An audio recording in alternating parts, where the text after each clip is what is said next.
Then you ask yourself, well, what's the limit of that? Because that's the religious question, fundamentally, is, well, if you took on all the responsibility you could take on, and you faced everything that you needed to face, what would you be like?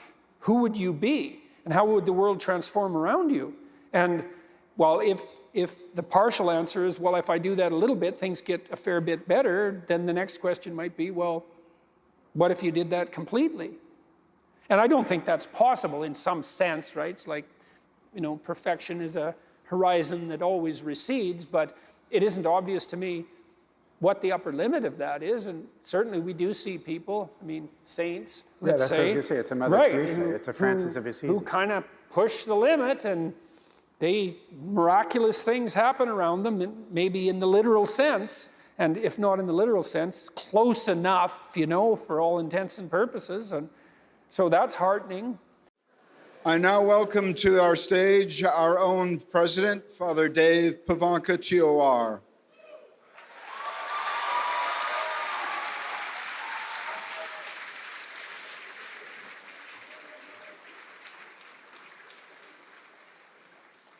Father Dave became president of Franciscan University of Steubenville in 2019, the first Franciscan alumnus to lead the university. Father Dave also earned a Master of Divinity, an MA in Theology, a doctorate in education, an executive Juris Doctorate. He is a member of the Most Sacred Heart of Jesus, province of the Franciscan Third Order Regular. He was ordained a priest in 1996. A well-known Catholic speaker, an author, Father Dave has written 7 books and produced several evangelistic films and video series, including Sign of Contradiction, Metanoia, and Letters to Myself from the End of the World, through the ministry of the Wild Goose. Please welcome Father Dave and our speaker, Dr. Peterson.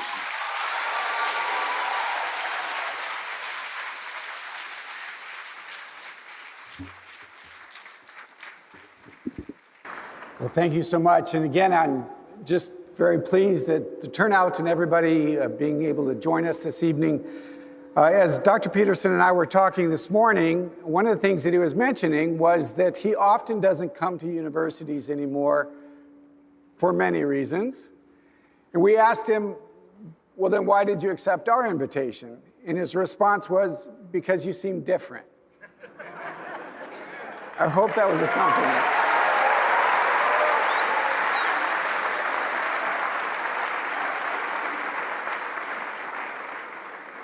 And it's been a blessing to have Dr. Peterson with us. He's been so generous with his time all morning, spending time joining us and seeing our campus, joining us for liturgy. So it's been a great blessing and honor to have you with us. So thank you so much. Thanks very much for the invitation.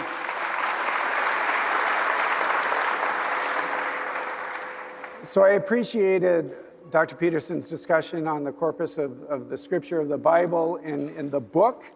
And one of the things that he and I had talked about was to discuss a book, not the book. Fair enough? Yeah, definitely. So when I was praying and discerning about which chapter I wanted to talk about and what I thought was most appropriate, there were a few things that were going through my mind. On Monday, we're starting the holiest week of the year for us. We're entering in a Holy Week, which is a time that invites the church and the people of God to look at the cross, that is ultimately going to lead us to the cross, and how suffering is so central to the Christian experience, and Christian redemption comes about through suffering. So there was that I was continuing to think about, but I was also pleased, Lord, reflecting on the fact that we're near the end of the pandemic.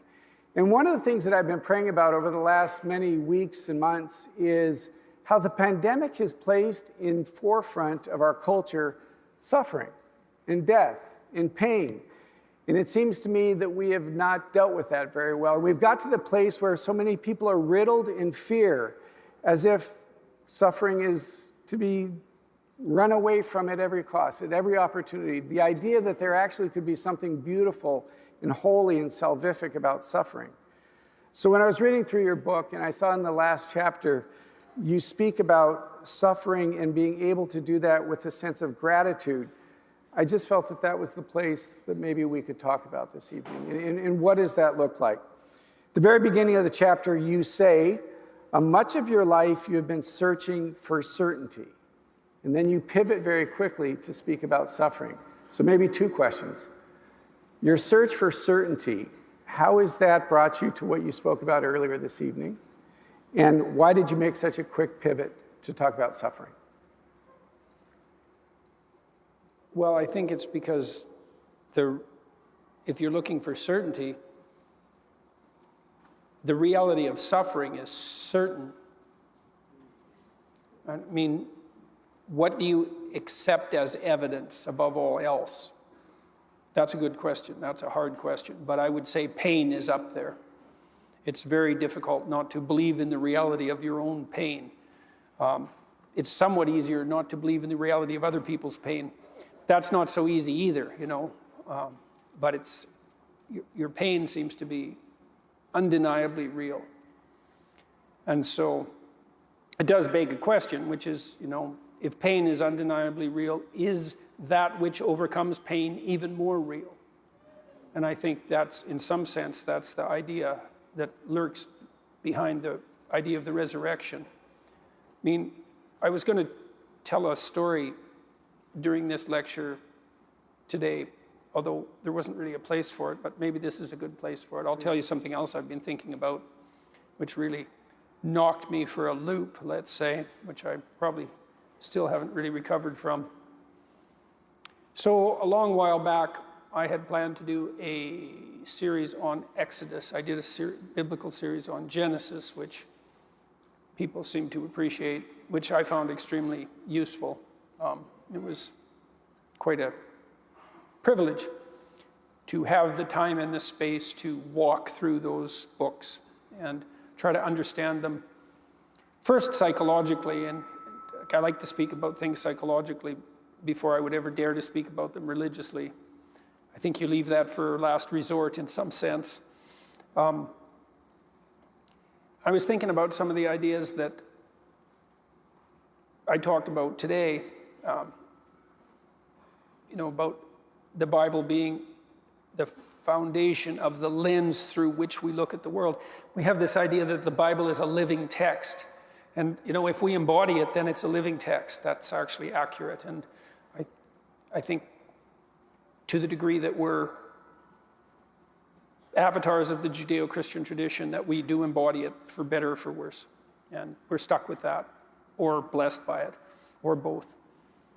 The reason I didn't tell you the story was because I didn't know how to weave it into the theme that I was developing tonight, but it's relevant to the theme of suffering and the reality of suffering, and perhaps what might be more real than suffering. So I'll tell you the story. Hopefully I can do this reasonably briefly. When Moses is leading the Israelites through the desert, I'm very compelled by that story. You know, so for example, one of the things that's really interesting about it is that the story begins with a tyrannical state, and then it's the Spirit of God that leads the Hebrews. Maybe it's the Spirit of God that characterizes the Hebrew longing for freedom. And that's kind of an interesting idea, you know, psychologically. You think that, what's the Spirit of God? The Spirit of God is that which manifests itself within you in opposition to tyranny. Could be, you know, that's not a bad idea. It's quite an idea. It's a remarkable idea. And maybe it's true. It's certainly the case that that's how God is presented in that story, and in many other ways, but that being paramount above all. And you know, there's another corollary to that, which is, well, we shouldn't be subjects of tyranny if we're children of God, if we're Israel, and Israel means we who struggle with God.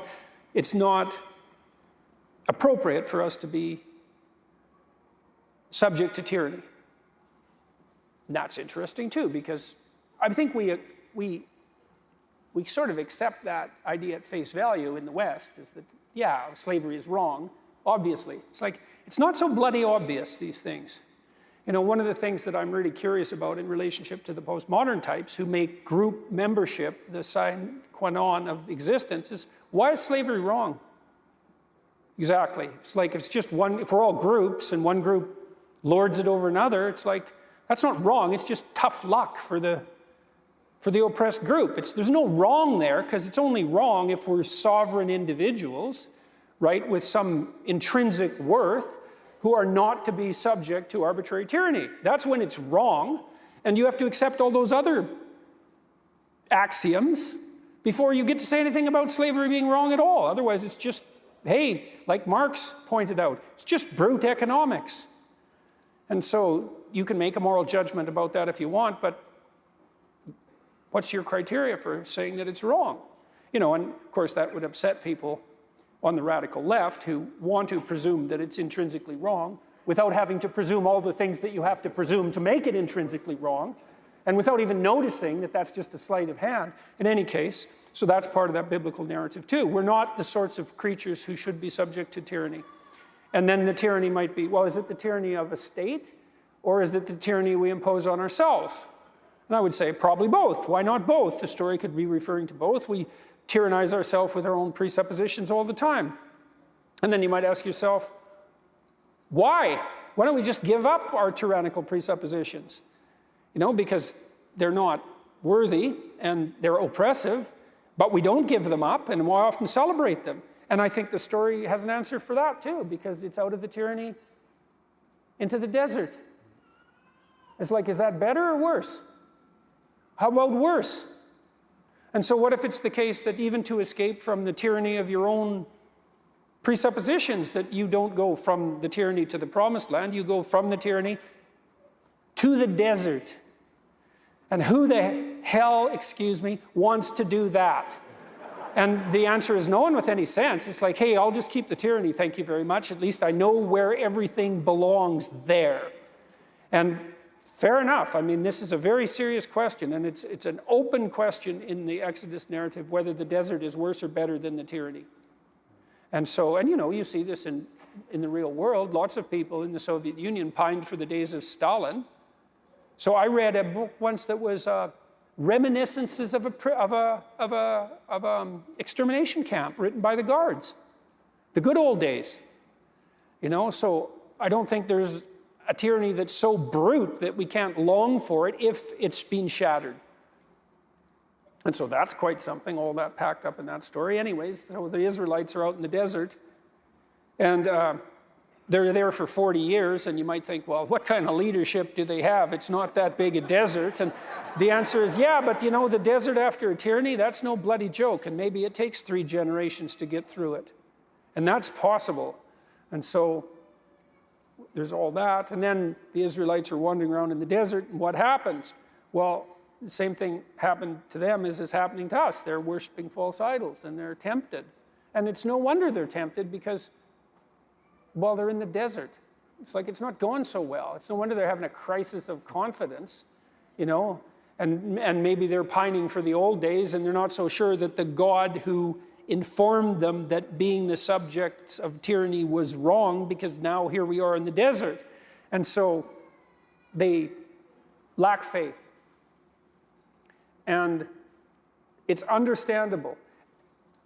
But despite it being understandable, and this is one of the harsh things about the story, what does God do when he hears their complaints? He sends poisonous snakes in there to bite them. I think that's pretty brutal.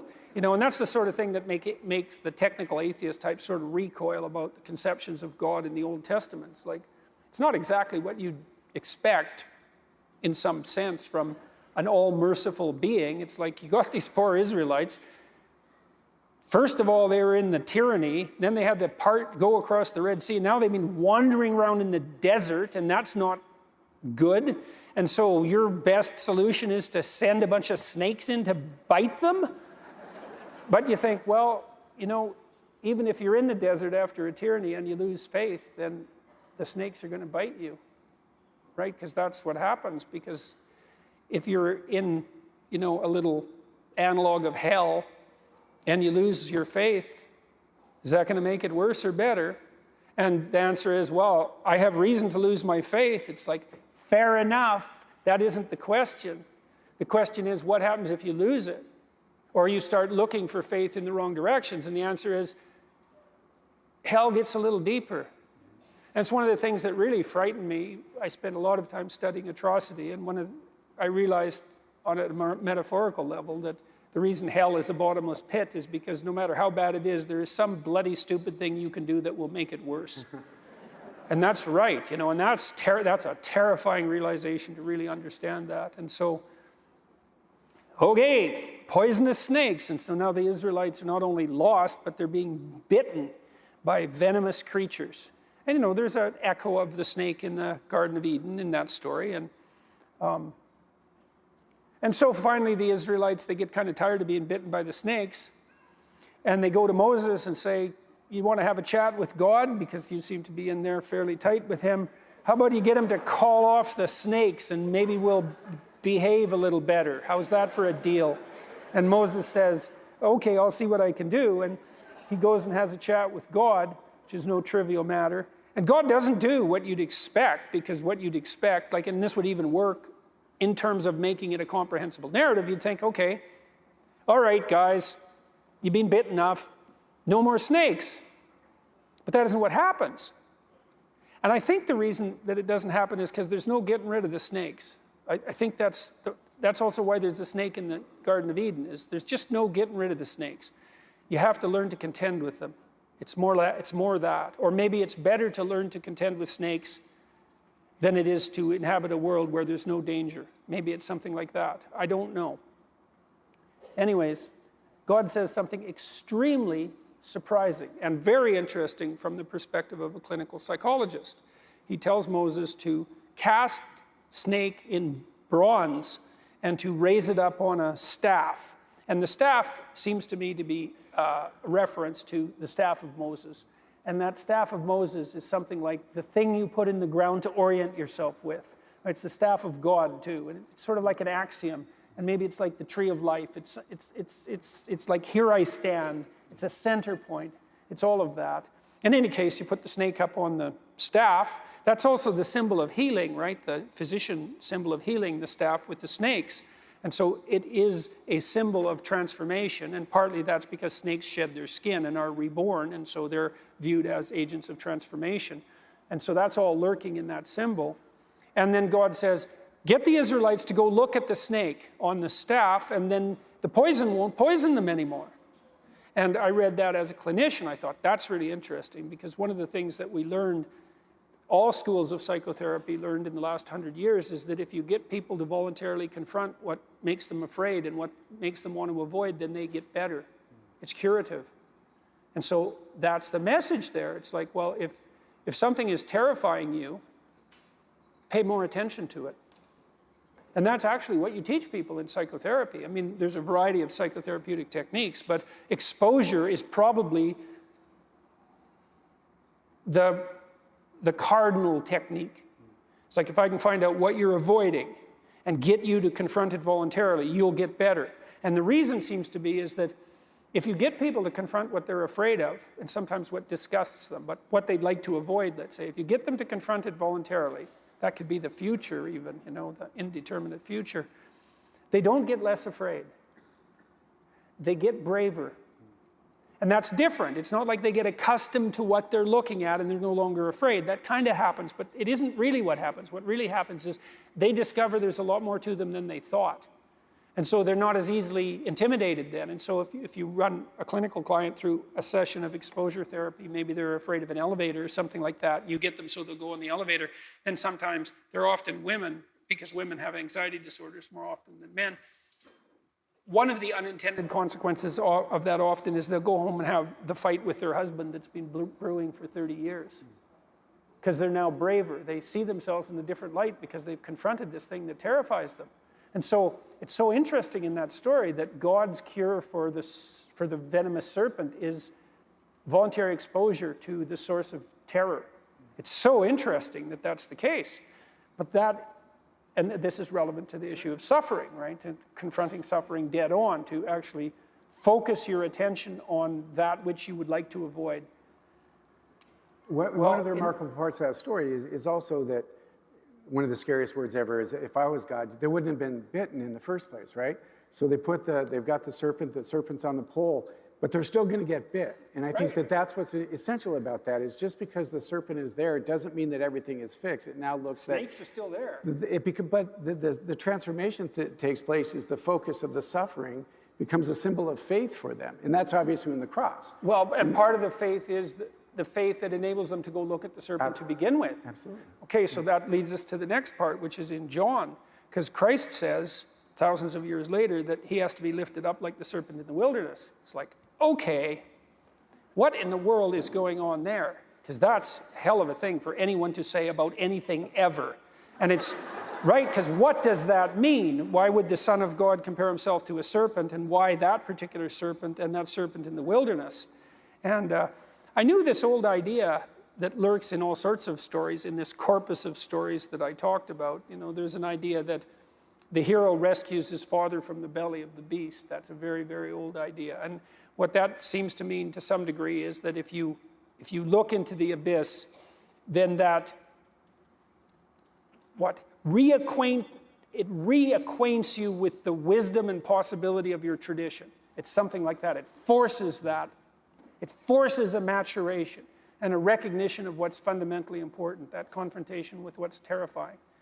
Well, so Christ says he has to be lifted up like the serpent in the wilderness.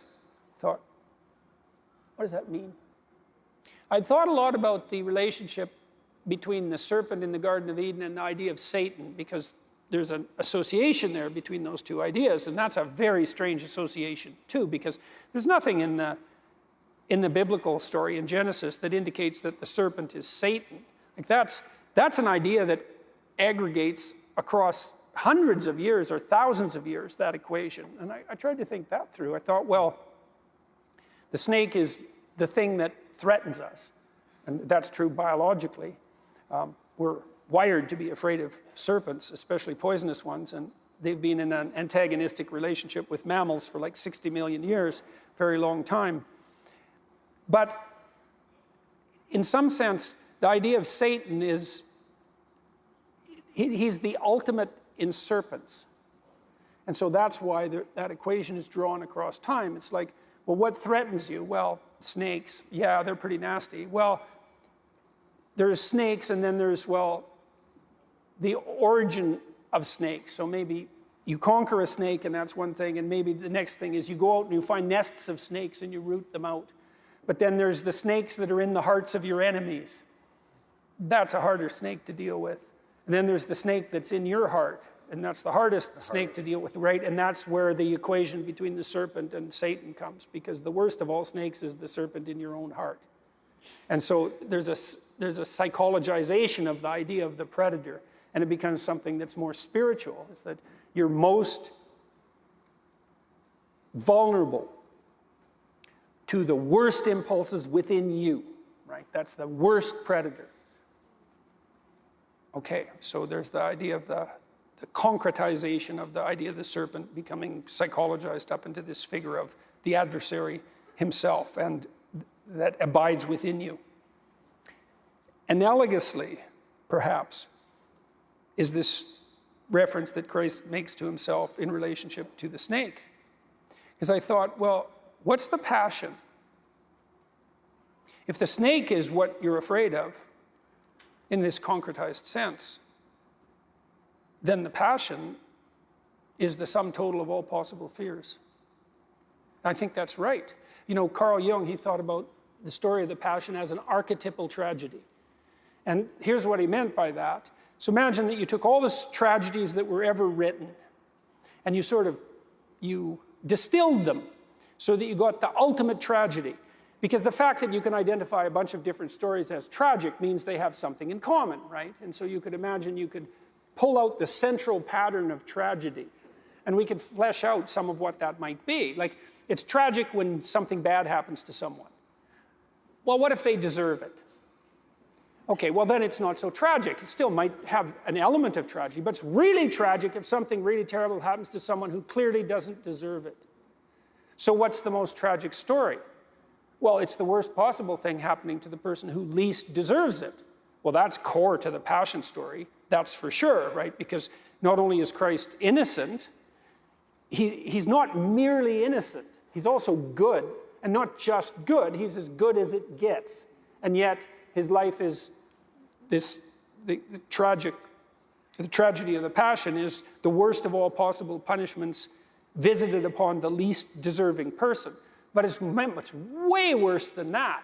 That just barely begins to scrape the surface, because it's torture, and a terrible torture, because the Romans designed crucifixion to be a terrible torture, like consciously. And so it's tragedy at the hands of your fellow man, and your fellow man motivated by the spirit of Cain in the most fundamental sense. How can I inflict the most misery possible in the shortest period of time, let's say, subject to that, at a young age, with foreknowledge, as a consequence of betrayal by your best friend at the hands of a mob of your own people who are simultaneously under the thumb of a tyranny that's part and parcel of what's persecuting you, who persecute you knowing you're innocent, not just innocent, but also good, and who choose to punish you instead of punishing someone they know to be criminal. It's all of that. It's like the sum total of all possible fears. And I think that's right. And it's so interesting to me that psychologically, that not speaking religiously to the degree that that's possible when speaking about such things, is that our culture has put at its center an archetypal tragedy. It's as if we're attempting to inoculate ourselves against the catastrophe of life. But what's also so fascinating about the story of the Passion is that the crucifixion is not the end of the story. The end of the story is the resurrection. And so the implication there is the same as the implication of going into the abyss to rescue your father from the belly of the beast. It's like the tragedy isn't the end of the story, the resurrection is the end of the story. And so then you wonder what that means psychologically, because what you see in psychotherapeutic session, in the psychotherapeutic milieu, is that if you get people to expose themselves to what they're terrified of, being terrified isn't the end of the story. Recovering is the end of the story. And so that begs the question is like, well, to what degree are we capable of bearing suffering and prevailing? And the answer might be to the degree that we're capable of confronting it forthrightly. And that might actually just be true. And you think, well, how could it be otherwise in some sense? Like, what's going to call the best out of you if it isn't what's most challenging?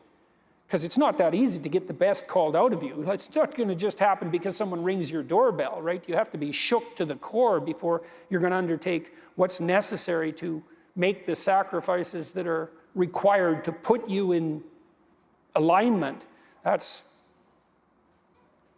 doesn't happen with no reason. So are you grateful for your suffering as a consequence of that?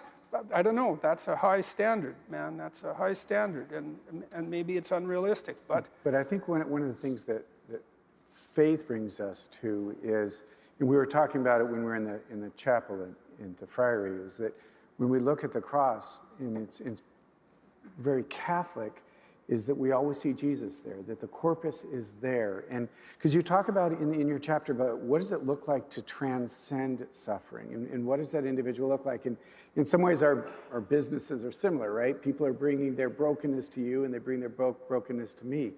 But I believe in a God that can transform that. So I was asking myself, well, what does that look like? And I recall a priest that I met in Africa, and I believe what he had was Lou Gehrig's disease. So by the time I met him, he was no longer able to really move his arms or legs very well. And we were praying that the Lord would heal him in that. And then he began to share his story with me and what had taken place in he and his community in the midst of his sickness, in the midst of his suffering. He said, people didn't used to go to church very much, but since I've been sick, people are coming. And that they wouldn't line up for confessions, but since I've been sick, there's a long line of people coming to confession. He said the church was half full, and now it's packed. He said people begin to speak, and they say that I'm more empathetic, that I'm more compassionate, that I'm more loving, that I'm more kind. And I'm embarrassed to admit that at that moment, as he was sharing his story about the transformation that was taken both in he and in the community, I was praying, Lord, please don't heal him.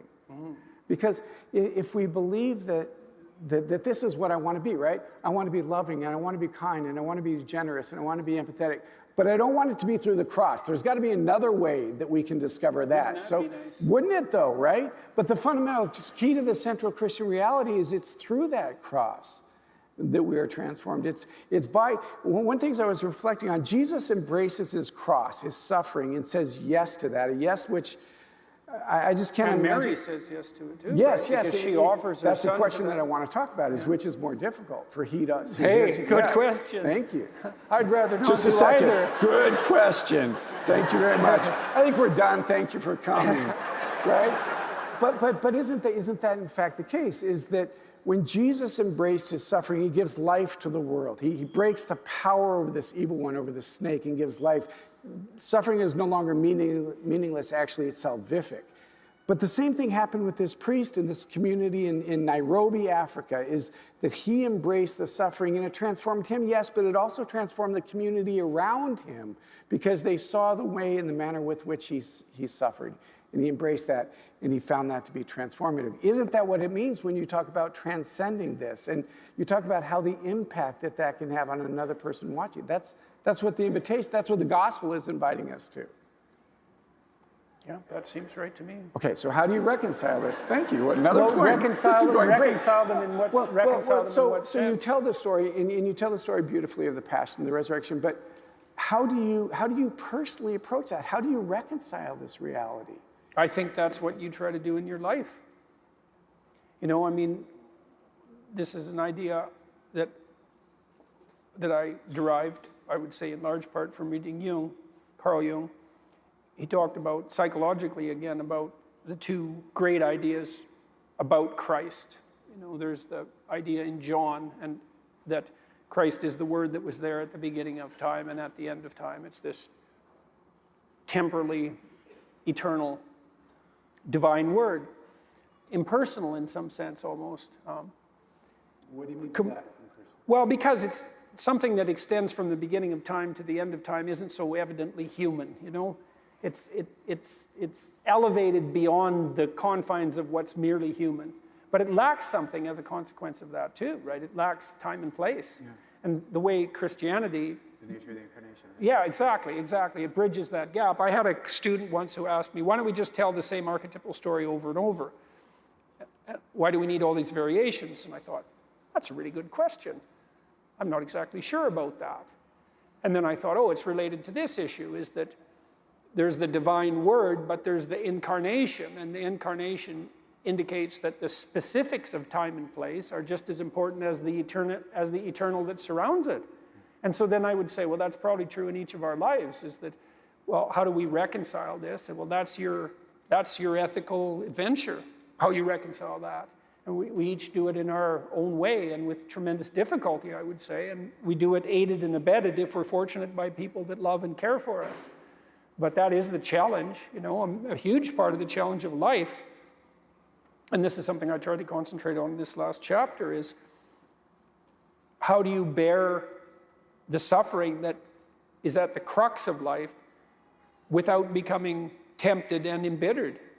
That's really, really difficult. Now, you know, someone might point out, go ahead and be bitter, see where that gets you. And if you have any sense, and generally people have at least some, they know that being sick and bitter is worse than just being sick. And that being, right, it's worse, but it's very hard temptation to avoid. Sometimes you want to be bitter just out of spite in some sense, because things are so terrible, all you've got left is your willingness to shake your fist, you know, and say, wow, you know, really? Is this like this many poisonous snakes? Really? That's like, maybe I could have learned with just one or two, not 100. And so, but we're all stuck with that. And I think we're stuck with it at every level of our life in some sense, is how do we maintain a high order moral orientation in spite of suffering and malevolence? Yeah, when I was a young seminarian, one of the things that I struggled with, I worked in a neonatal intensive care. In this summer, I baptized over 20 babies, and all the babies died. And it was very, I was a seminarian, I was supposed to have all the answers, right? And they'd come to me and they'd say, you know, tell me real quick, why did this happen? You know, this God, why did he allow this to happen? And I came to the place, a couple things. One is that I didn't have to defend God. Like in my own mind, in my own heart, there was something very freeing in that. I don't know why. I mean, what kind of explanation? Let me explain to you why this happened. Oh, well, thank you so much, brother. Yeah, that makes sense. I wish somebody would have told me that, right? But what I did, but what I would continually come to is that, and this is a mystery of the faith, that Jesus is present in the midst of the suffering. And I tell a story. Actually, the first book I wrote was on freedom, and I spent a lot of time in that Exodus text because that's the invitation to look at Pharaoh and be freed in that. But that when we're children and we fall down and we scrape our knee, our mom comes and she kisses us and she pats us on the head and said, "It's going to be okay." And it is. I mean, really, what has she done? She's kissed me on the head and she's patted me. She said, "It's going to be okay." But we grow up and we don't think that's enough anymore. But my experience tells me is that when Christ can do that for me, in the midst of my brokenness, in the midst of my suffering, in the midst of my pain, and remind me that I'm loved, right? I remember sitting in the chapel, it was a Thursday evening as a seminarian, trying to figure all this out and hearing the Lord breaking in the midst of that and say, "Dave, I love you." And I said, "Well, I appreciate that, but that's not the issue. Let me explain the issue. What am I supposed to tell these people?" And he reminds me that I'm loved, and it's enough. It's enough. And it's the Christian mystery of suffering, that it ought not be something that we try to escape, but it's actually an invitation that we continually find Jesus, because I suggest that when we find God in the presence of the suffering, we can find him anywhere. It's easy to find him in a sunset or in a baptism. Take a brand new baby, pour oil all over him and grease him up, and it smells the chrism. It's wonderful. It's easy to find him in that. How about cancer? Yeah, And divorce, and infertility, that when we can find, and that it's the mystery of our faith that God enters the messiness rather than just fixing it from the outside. He enters this and takes this upon himself and transforms it. When we find him there, I suggest we find him anywhere. My experience is that our faith becomes more real, it becomes more authentic, it becomes more present when we can find him in the midst of that. Yeah, well, what would I say about that? Well, I guess one of the things I would say about that is that perhaps it looks like, we have something difficult to do, as it turns out. We might think, and why wouldn't we, that we would rather that things were easy and pain-free, and fair enough. But that isn't what our life is like. It's extremely difficult. It's difficult to maintain an ethical orientation in the midst of malevolence and suffering. And that means, in some sense, and I suppose this is part and parcel of the Christian story, that we have some divine calling. It's something like that. It's like, and that divine calling is to establish what's good in the midst of what isn't. To be Jesus in the midst of it. To be Christ. Yeah, that's the the question. See, I guess I don't know exactly what to make of that, because I don't know to what degree we're called on to find Christ in the middle of that, let's say, or to be lifted up like that in the middle of that. I think it's both and. Fair enough. I think so. The Christ, to the degree, and this is, I think, if I can't, and this is hard, if I can't find Christ in me, then I can't find him in them. And that if I don't see what he's done, how he's alive in me, then it's, as a priest or as a believer, it's hard for me to invite somebody else to that. And it's hard for me to see him in somebody else. So that's where I have to first, Paul says that it is Christ who is alive in me. When I experience that, not just read it, it's not just a corpus that we look at, that we read the Bible, but it's alive, it's a living word. When that becomes alive in me, then it allows me to be able to see that in other people. Because I know me. Because if I can find him in me, because I know what goes in this head. Well, and you see, when you see people who are noble in spite of their suffering, it is ennobling, it is uplifting. Really it is. And it's been striking to me too. People want to be encouraged in that direction. part of the reason that my lectures, I would say, have been successful to the degree that they have been is because people find them encouraging. And that actually seems to work, like it seems to be positive. Because it isn't necessarily good news. Well, it seems to be. I Yeah. mean, it isn't necessarily the case that that would be the case, you know, because it could have been that I would have said encouraging things to people. There's more to you than meets the eye, and you're capable of more than you're demanding of yourself. And, you know, if you took on your responsibility and faced the things that you were trying to avoid, that your life would be richer and better and for you and for everyone around you. And the result of that could have been that thousands of people would come to me and say, you know, I gave that a pretty good shot, and your advice is really awful, and everything is, well, seriously, like, I took on that responsibility, it just bloody crushed me, and I'm way worse off than I was before, and everything's gone to hell around me, and like, thanks a lot, buddy. And that, it's not like that's a completely incomprehensible possibility, but that doesn't seem to be what happens. Is what generally happens is that young people in particular, but not only, come to me and say, look, I've been trying to take on more responsibility and to face the things I've been avoiding, and everything is way better. It's like, okay, well, isn't that something? Maybe onto something. Well, then you ask yourself, well, what's the limit of that? Because that's the religious question, fundamentally, is, well, if you took on all the responsibility you could take on, and you faced everything that you needed to face, what would you be like? Who would you be? And how would the world transform around you?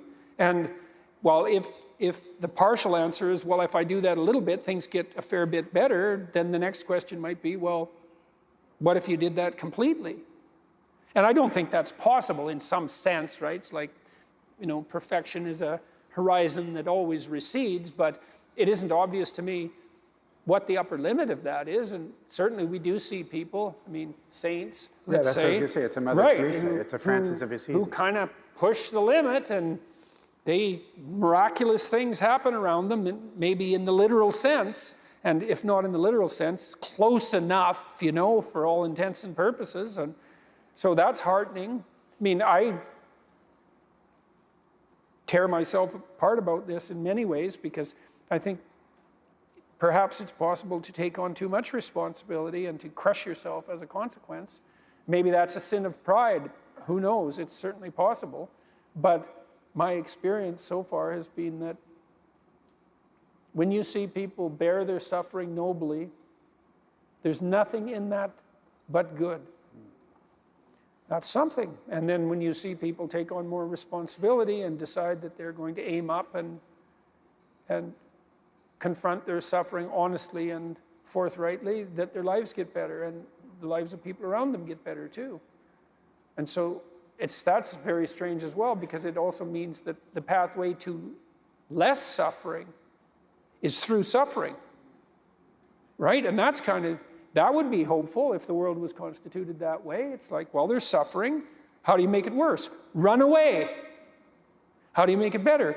Confront it. Yeah, but it's suffering. It's like, yeah, but it's there. There it is. It's right there. It's a precondition for existence or something like that. And it's like you have something important to do as well. And you confront it, and that's the pathway to transcending it. Probably. It's rough. Maybe we wish it would be different, and maybe we don't too. Yeah, when I was reflecting on parts of your chapter, one of the things I was reflecting on in light of also the snake, right? Well, I think a good suggestion is not to have a conversation with the serpent, all things being equal, but he ultimately, they believe the lie, right? And I think isn't one of the greatest lies of the culture of the evil one, I would say. And I find it really interesting. You use the word the adversary in Satan, which from a psychologist and a scientist, this morning you said, yeah, you meant that there is an evil, there is a personification of evil. If you read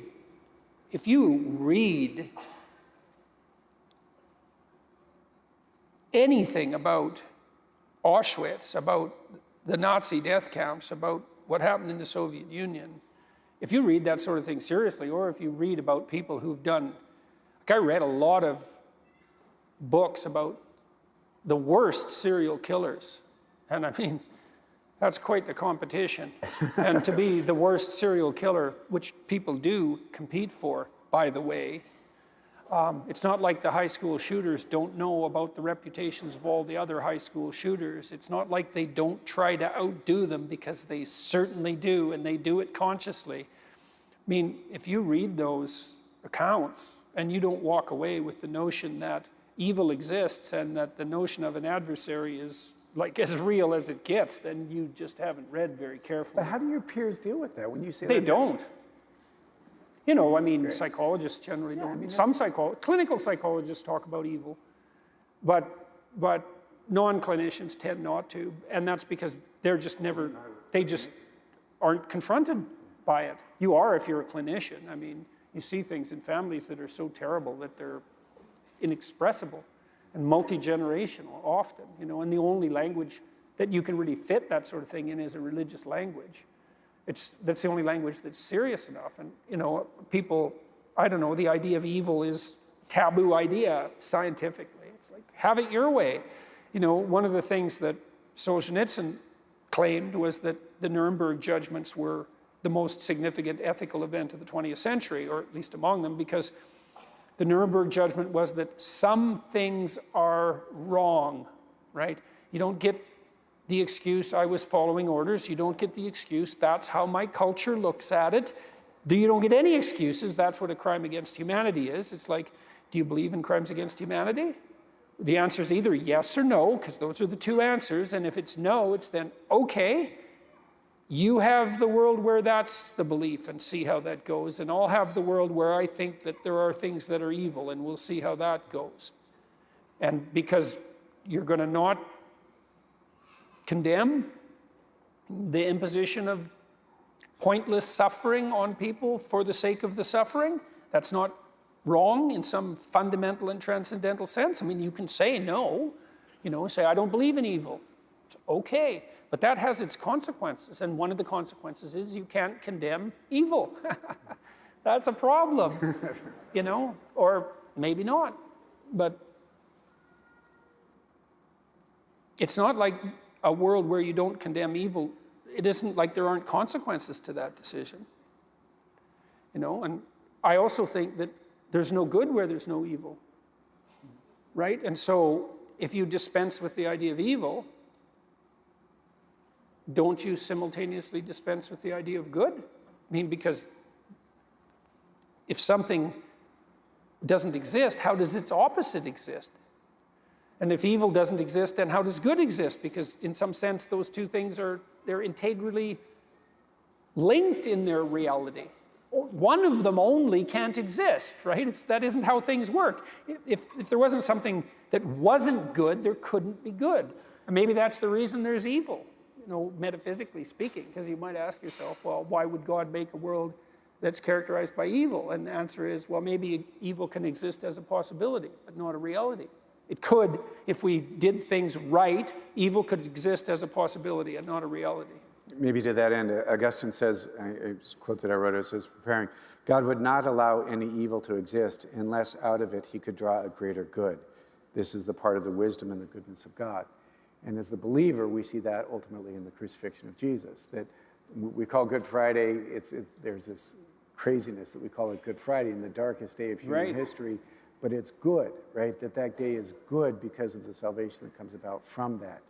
But to be able to make that step, honestly, I think my suspicion is a lot of people that come and see you as a psychologist is because they're not able to reconcile that. They're not able to figure out that there is actually a good and an evil, and those two things ought to be recognized and seen.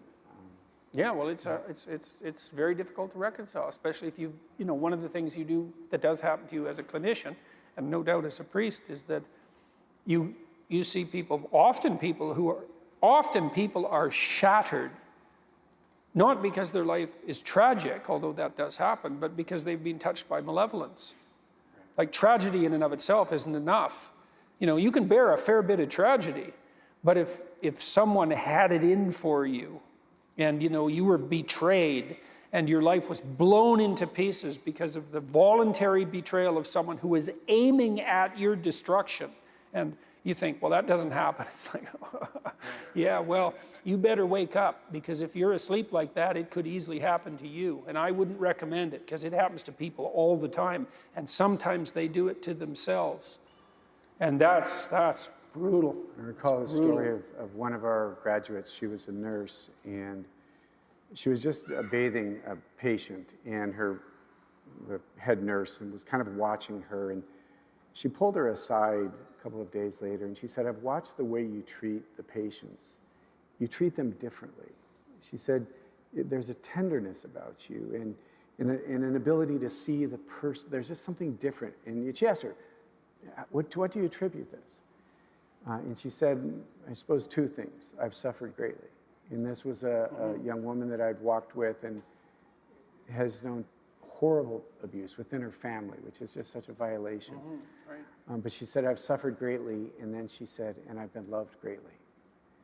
And it was interesting that her colleague could see that there was something different about that, and she attributed to ultimately suffering and ultimately to being loved. Yeah, well, it does seem, it can catalyze a kind of maturity that would be evidenced in that sort of interaction.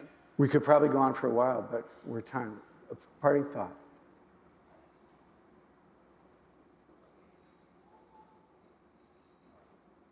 Oh, I guess I'm hoping that perhaps that you Catholic types stop being so apologetic for your virtues. Amen. You know, one of the things that the radicals are really good at is weaponizing guilt. And good people have a proclivity for guilt, you know, because if someone accuses you of something, especially if multiple people accuse you, and you're a well-socialized person, a conscientious person, you're going to tear yourself into pieces pretty hard trying to figure out if they've got a point. And that's fine, you know, fair enough. But it makes you vulnerable to another satanic synonym is the accuser. Yeah, sure. Right.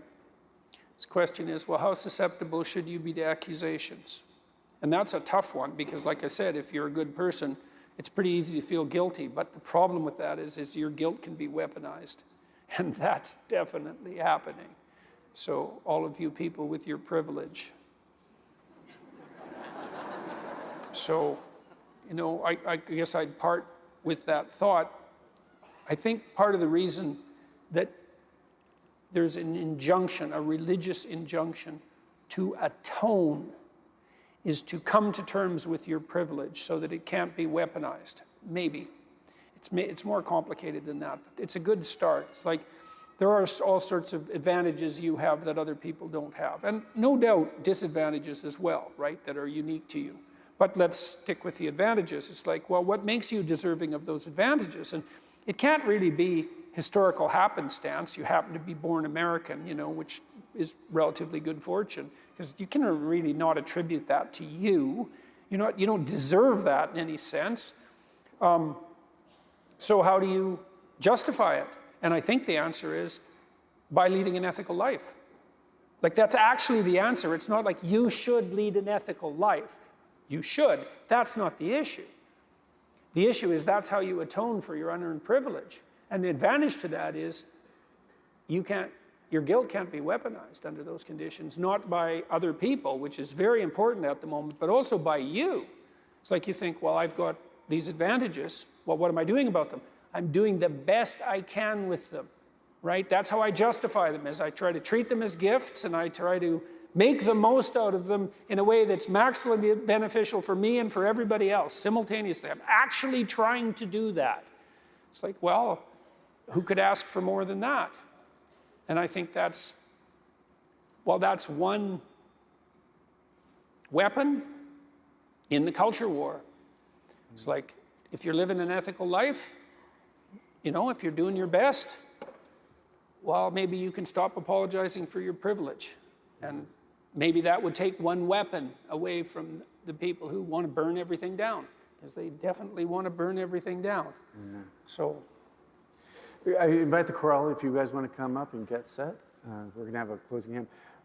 Just to that end, though, one of the things that you and I talked about, and I think it's important about the university, is that the goal for our students is just that. You know, it's to be able to go out into a world and be holy and be a saint. And ultimately, I think that that's what the world needs is men and women that are going to live courageously. I loved how in this chapter you spoke so oftentimes about courageously. Well, this is hard. It's hard to live this life. It's hard to be faithful. It's hard to be good. It's hard to be right.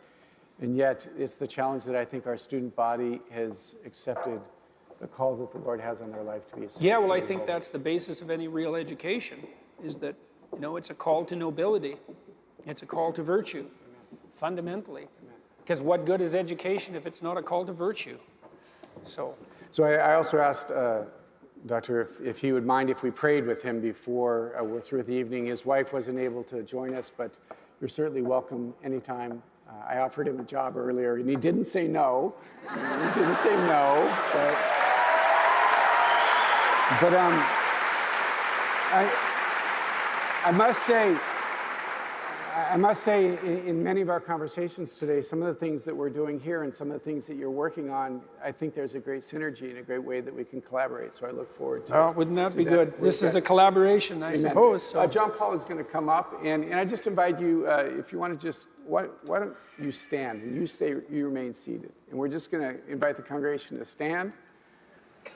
We're just going to ask the Lord's blessing upon Dr. Peterson and also his wife and his son and daughter, that the Lord would continue to pour his blessings upon them. And John Paul is just going to lead us in a song, just a very simple song of blessing. So we ask the Lord to bless you, Dr. Peterson. Lord bless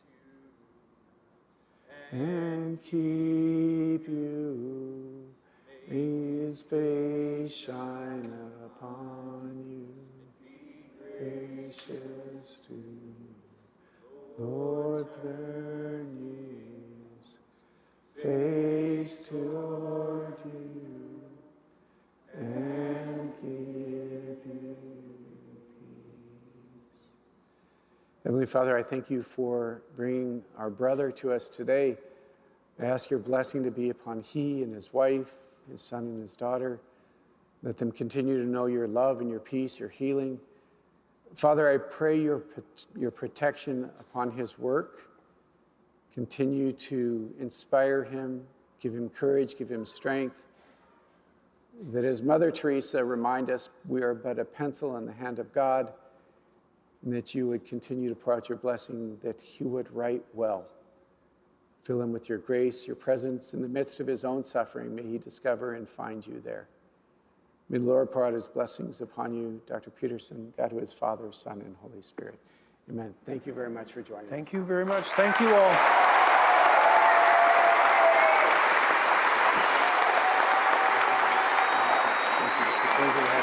Thank you, everyone.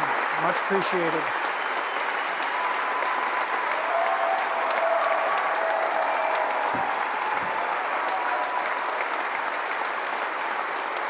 Thank you.